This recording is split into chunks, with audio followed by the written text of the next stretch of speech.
Hoje vamos aprender os conceitos básicos de luz e sombra.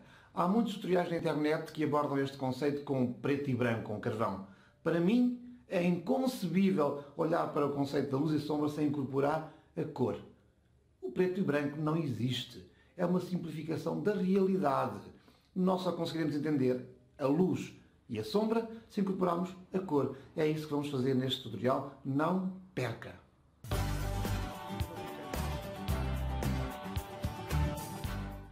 Antes de prosseguir com o nosso exercício de pintura, vamos abordar os conceitos básicos da sombra, luz e cor. Sombra projetada. Temos um pano branco, um foco de luz e uma caixa branca. A sombra projetada resulta pelo facto de existir um objeto, que é a caixa, que impede a luz do foco, luz projetada, de chegar à superfície. A sombra projetada é a redução de luz nessa superfície. O Sol é o foco de luz que ilumina a superfície terrestre, provocando sombras. Vejamos o caso de um dia nublado. As pessoas não têm sombra porque a luz do Sol não atinge a superfície de uma forma direcional, mas sim de forma difusa, e por isso os objetos não bloqueiam a luz que não é dirigida. Vamos colocar um objeto preto nesta superfície. Verificamos que as sombras projetadas pelos objetos não são muito diferentes, apesar de um ser branco e o outro ser preto. Esta é uma regra que podemos assumir. A sombra projetada mantém basicamente o valor, independentemente do valor do objeto que bloqueia a luz. Agora reparem no carro no mesmo dia nublado. Apesar de não haver um sol intenso, existe sombra debaixo do carro. Isto porque o objeto consegue bloquear a luz difusa. Na sombra projetada do nosso objeto, esse efeito de reter a luz difusa provoca uma área mais escura na sombra junto ao objeto. Temos que ter esse cuidado de escurecer a sombra projetada junto à base de cada objeto em que desenhamos a sombra. O mesmo efeito provoca sombras mais tenues à medida que a sombra projetada se afasta do objeto. Este efeito é mais nítido em sombras mais alongadas. Sombras mais curtas são mais sólidas que sombras mais longas. Vamos alterar o valor da superfície e verificar qual é o efeito na sombra projetada. Ao colocar uma cartolina preta sobre a superfície, em que incide a luz, o efeito sobre a sombra projetada é dramático em qualquer dos objetos. O preto absorve a luz, pelo que a sombra projetada perde ainda mais luz, ficando mais escura. Essa perda de luz na sombra projetada sente-se ao longo de toda a sombra. A sombra projetada adquire as características da superfície onde é refletida. Vamos agora colocar uma superfície amarela.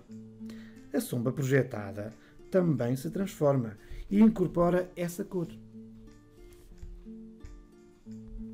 As sombras sobre o amarelo têm um valor mais intenso do que na superfície branca, porque o branco é a cor que reflete mais luz. Mas, como é óbvio, esta sombra projetada é menos escura que a sombra projetada sobre o fundo preto.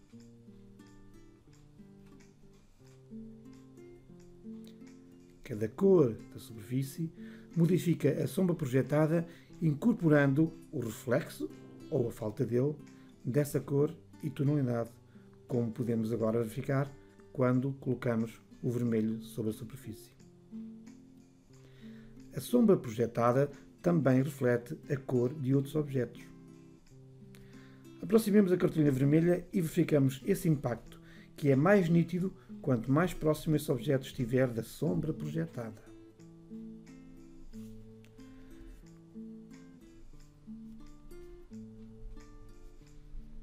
Quanto mais próximo estiver o outro objeto, maior é o impacto da cor desse objeto na sombra projetada. Obviamente, esse impacto depende também da capacidade refletora do objeto e do seu ângulo face ao foco de luz. No caso do amarelo, o impacto na sombra projetada é mais nítido do que o vermelho, porque o amarelo reflete mais luz e, por isso, a sombra projetada absorve mais efeito do amarelo. Vamos agora abordar a sombra própria. É a sombra que podemos observar no próprio objeto. As sombras mais intensas situam-se no lado oposto ao foco de luz. No caso dos nossos objetos, cada uma das faces, e vemos 3 faces, tem um valor de sombra diferente. A face da sombra, com a sombra mais escura, é a que está oposta ao foco. A face dos meios tons, que não está completamente oposta ao foco, mas também não está a receber diretamente a luz do foco. E a face da luz, que recebe a luz do foco diretamente, que neste caso é o topo dos 2 objetos. Mas vamos observar a diferença entre o objeto branco e o objeto preto. Verificamos que no objeto branco a diferença tonal entre a face da luz e a face da sombra é superior à diferença tonal que observamos no objeto preto. Este efeito deve-se ao facto do objeto preto absorver a luz com mais intensidade.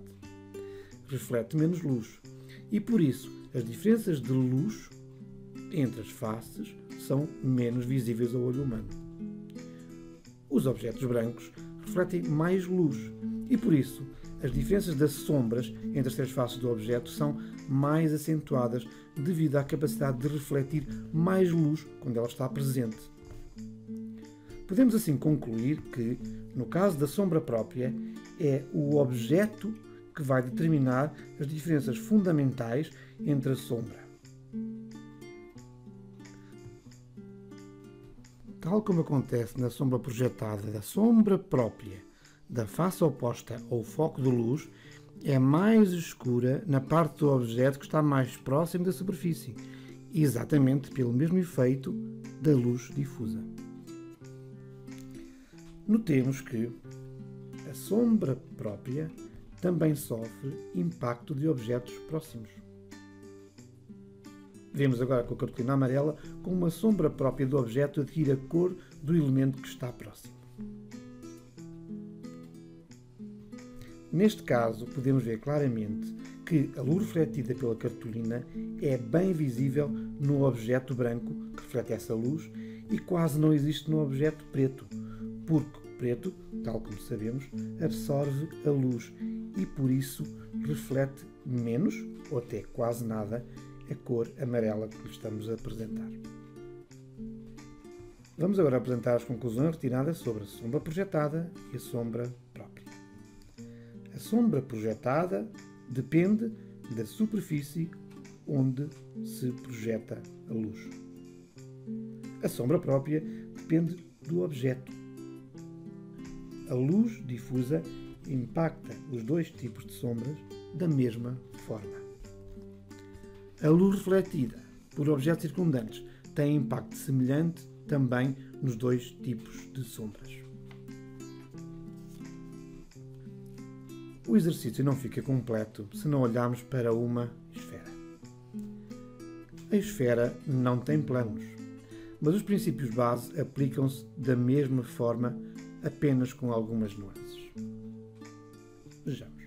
A sombra projetada altera a sua forma.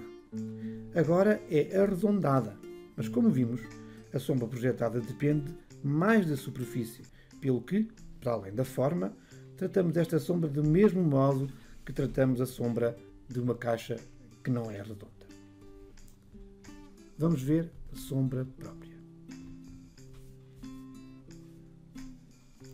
Vimos há pouco que a sombra própria depende do objeto e, neste caso, este objeto é diferente. Não tem lados planos. Aqui sim, temos que avaliar a sombra própria de maneira diferente para uma esfera.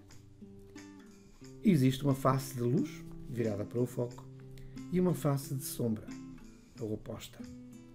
Na face de luz, a zona de luz mais intensa não é o ponto perpendicular à luz, é o ponto que reflete mais luz para o observador. Este é o ponto que reflete a luz em direção ao observador, que neste caso é a máquina de filmar. Se o observador mudar de posição, esse ponto de maior luz altera-se. Vejam, por exemplo, quando passeamos na rua num dia de sol, como é que o ponto ou pontos de luz refletidos num carro mudam de posição à medida que vamos caminhando. Nos vossos desenhos, coloquem esse ponto de maior reflexo orientado para o local onde pretendem posicionar o observador da vossa obra. Vamos agora olhar para a face da sombra, que divide a esfera a meio. Nota-se, na metade que corresponde à face da sombra da esfera, uma intensidade mais nítida da sombra. A sombra, com o tom mais escuro da circunferência, situa-se no início da fase da sombra, logo depois da fase que recebe a luz. Vamos agora avaliar esta zona mais clara junto à superfície. Parece que contraria a regra da luz difusa, que diz que a parte mais próxima do solo é mais escura. Mas não. O que acontece neste caso é que o efeito da luz refletida, que vem da superfície branca, sobrepõe-se ao efeito da luz difusa. Este efeito torna-se mais nítido se colocarmos a cartolina amarela na superfície. Podemos agora ver que essa zona clara se transforma em amarela devido à luz refletida pela superfície. Se a superfície for preta, que absorve a luz, este efeito de luz refletida esvai-se e a face da sombra fica mais homogénea, porque reduzimos o efeito de luz refletida da superfície. A luz refletida pode modificar a sombra própria do objeto, como podemos ver, ou colocar na proximidade uma cartolina branca que altera a sombra. E esse impacto depende da proximidade e do ângulo face ao foco de luz. Em conclusão, nos objetos redondos, o impacto da sombra projetada é apenas na forma. O impacto da sombra própria tem diferenças que interessa ter em atenção. No exercício que vamos fazer de seguida, estas noções são aplicadas na prática, com cores e com desenho. Vamos ver isso. Neste exercício de pintura a óleo, vamos utilizar o modelo da nossa primeira aula, Desenho à Vista, simplificando-o.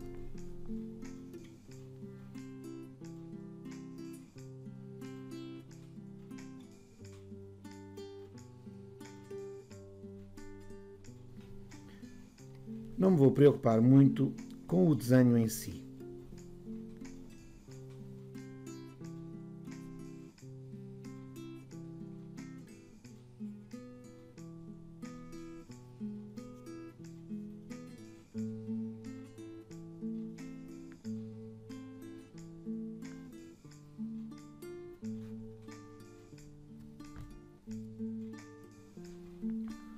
O foco de luz projeta a sombra na superfície e nos objetos. Utilize linhas paralelas de luz para definir a posição das sombras.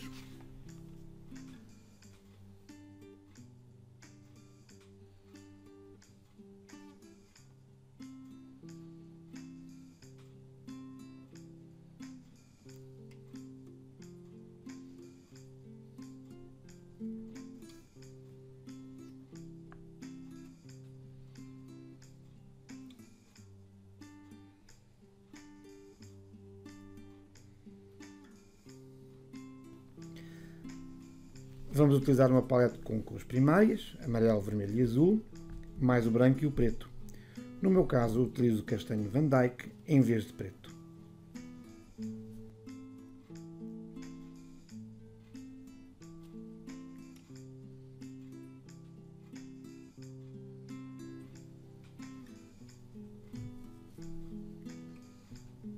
Utilizo um pouco de essência turbentina e marco as referências do pote. Voltarei mais tarde a este elemento.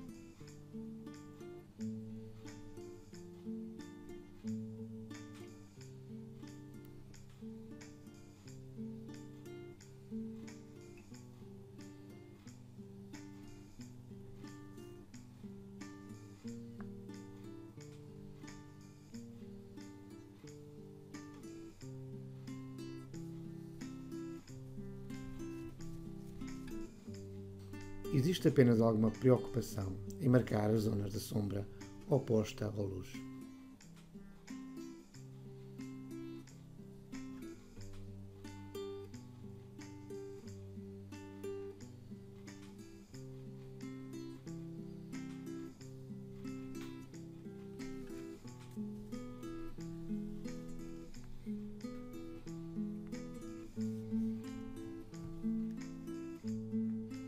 Vamos agora construir as cores base da maçã. Vamos utilizar para isso o azul e o amarelo.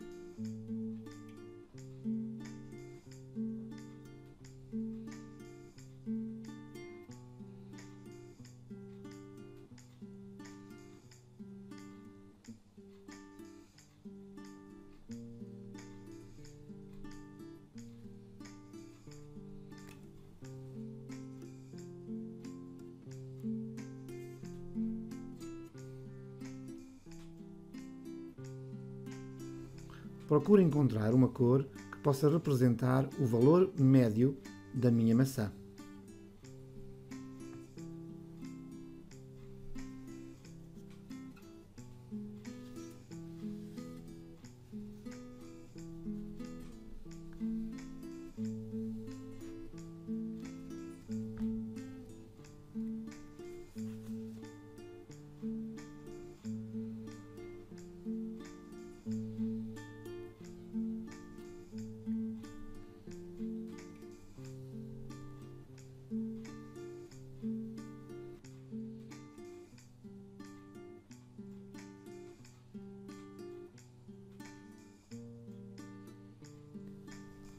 À base de verde conseguida, vamos acrescentar branco para criar um tom com mais luxo.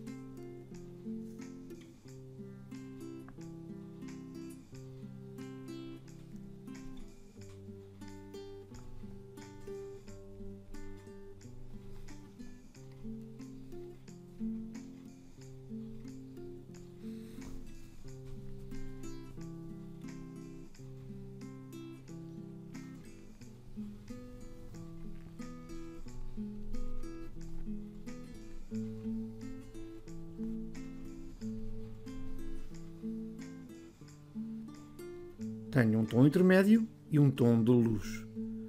Vamos então colocar esses tons na maçã.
Pode utilizar o azul e amarelo, misturando na tela ou na palete, para conseguir vários verdes.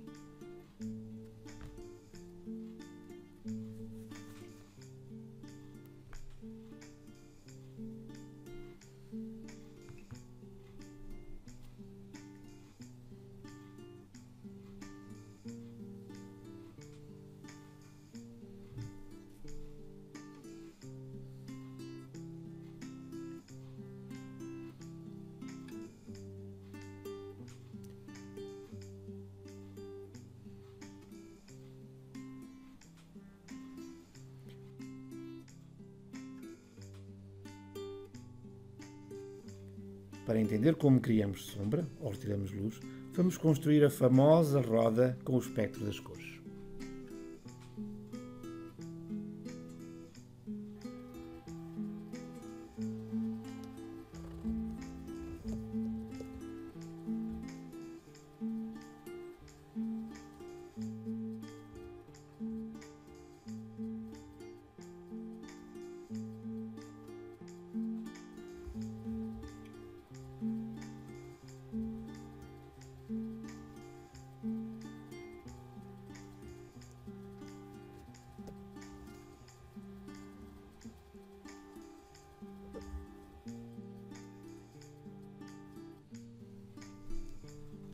Ao acrescentar branco a qualquer cor, eu obtenho um tom dessa cor com mais luz.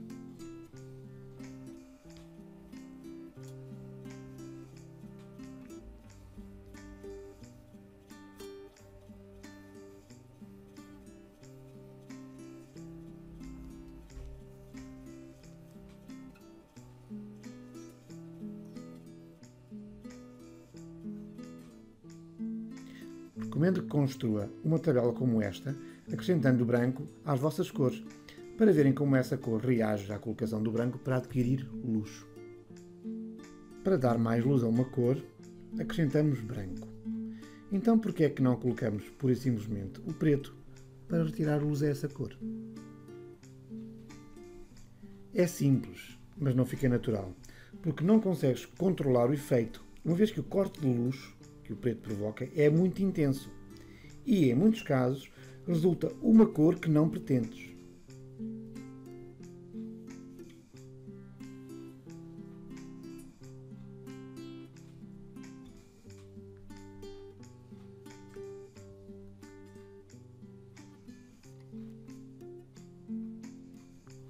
Neste exemplo, mostramos como uma sombra feita com preto, no meu caso castanho Van Dyke, não tem personalidade.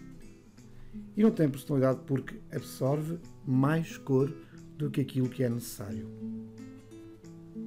Há, no entanto, duas situações em que podemos utilizar o preto para as sombras. A primeira é quando o objeto ou a superfície é branca. Neste caso, a sombra consegue-se com graduações de cinzentos, através de acrescentar preto a essa cor branca. Também se pode utilizar o preto quando há uma total ausência de luz, por exemplo, em túneis ou orifícios. Então, como é que se consegue a redução da intensidade da luz? A forma mais correta de retirar luz a uma cor, de forma controlada, é juntando a cor complementar, aquela que fica em frente na roda das cores.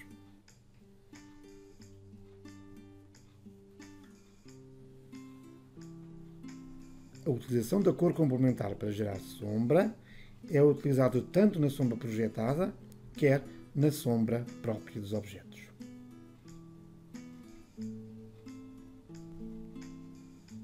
A cor complementar do verde é o vermelho. Vamos construindo as sombras da maçã, acrescentando vermelho às cores base. Atenção, se a casca da maçã tem várias cores verdes, cada uma delas tem uma cor complementar diferente e, por isso, a construção da sombra deve ser feita com a correspondente cor complementar.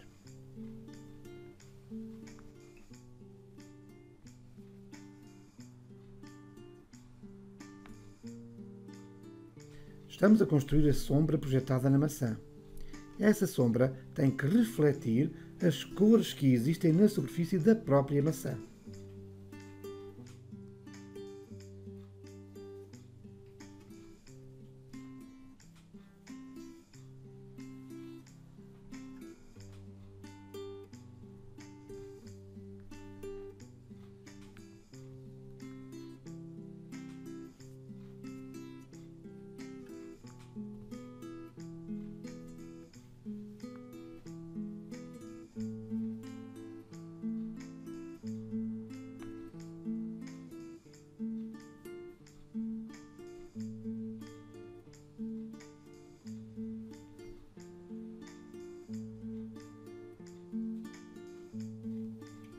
Em cada momento, podemos modular o verde acrescentando uma mistura de azul e amarelo.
A sombra projetada na superfície da mesa, que vamos considerar branca, pode ser construída misturando o preto.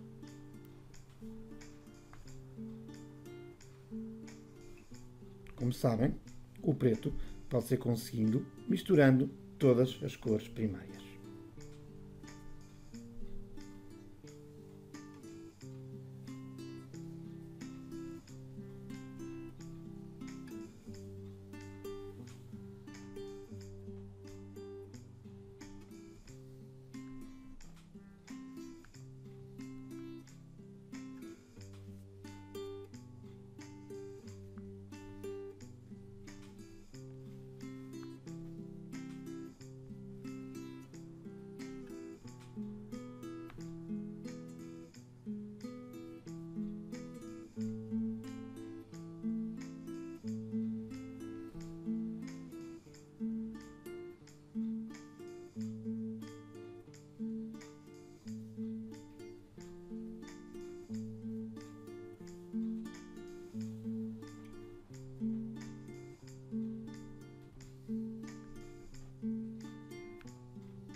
Nota que a sombra projetada na superfície é mais escura junto aos objetos, devido ao efeito da luz difusa.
A sombra projetada também recebe o reflexo do objeto. Neste caso, a maçã reflete o verde para a sombra da superfície.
A sombra projetada também recebe o reflexo do objeto.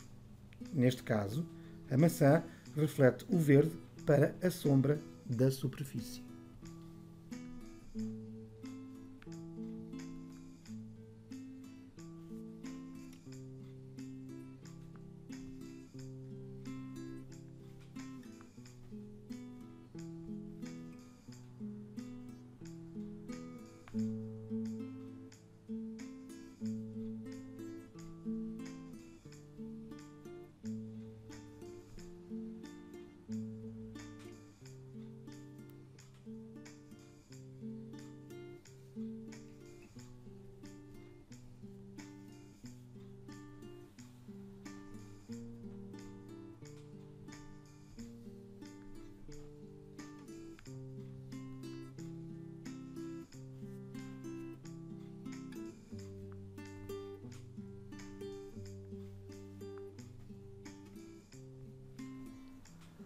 Vamos agora olhar para o pote para avaliar a sombra própria.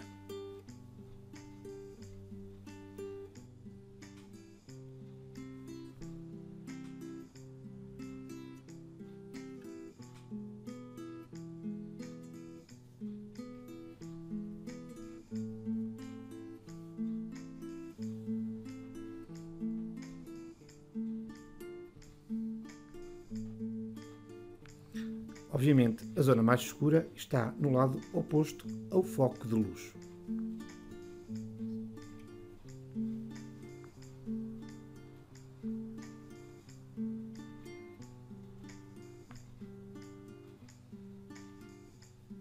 Apesar de ser preto, o objeto ainda reflete luz para o observador. E sendo um objeto redondo, esses reflexos aparecem em vários pontos, pois são vários os pontos direcionados para o observador.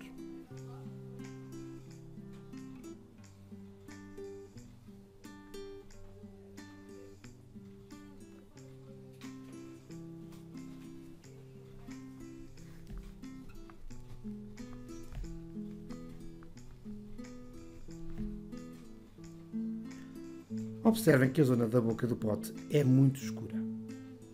Aqui podemos utilizar o preto, pois neste sítio acumula o efeito da sombra projetada e a ausência de luz difusa.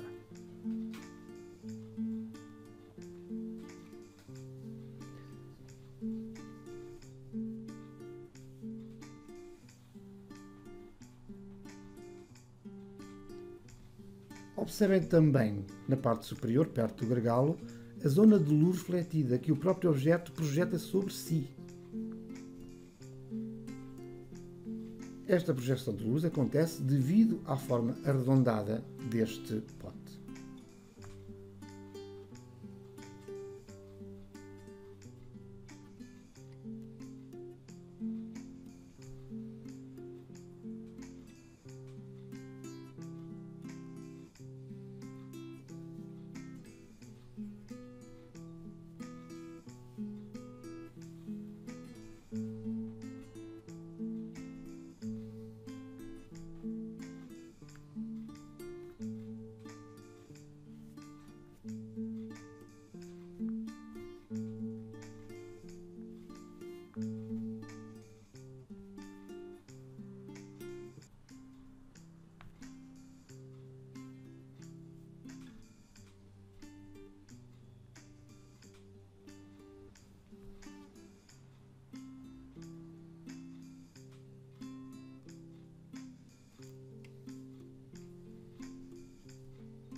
Vamos, sem grande preocupação, criar agora a envolvente, o fundo e a superfície para esta obra de arte.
Aproveite esta fase para corrigir contornos dos objetos e da própria sombra também.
A toalha é branca. Se fosse outra cor, a sombra projetada sobre essa superfície deveria incorporar essa cor.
A maçã projeta a cor da face que recebe a luz no pote.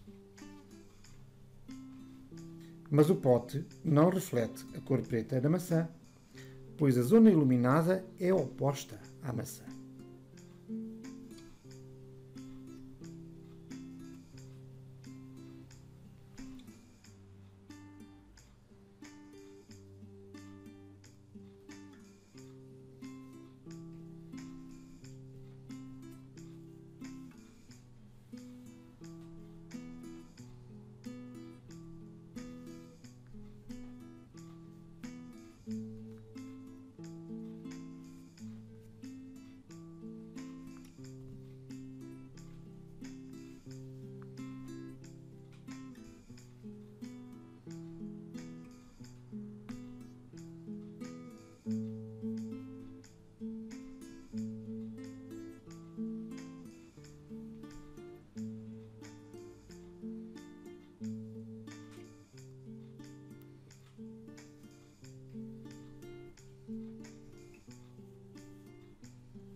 Devido ao efeito da luz difusa, devemos aclarar a sombra mais afastada dos objetos.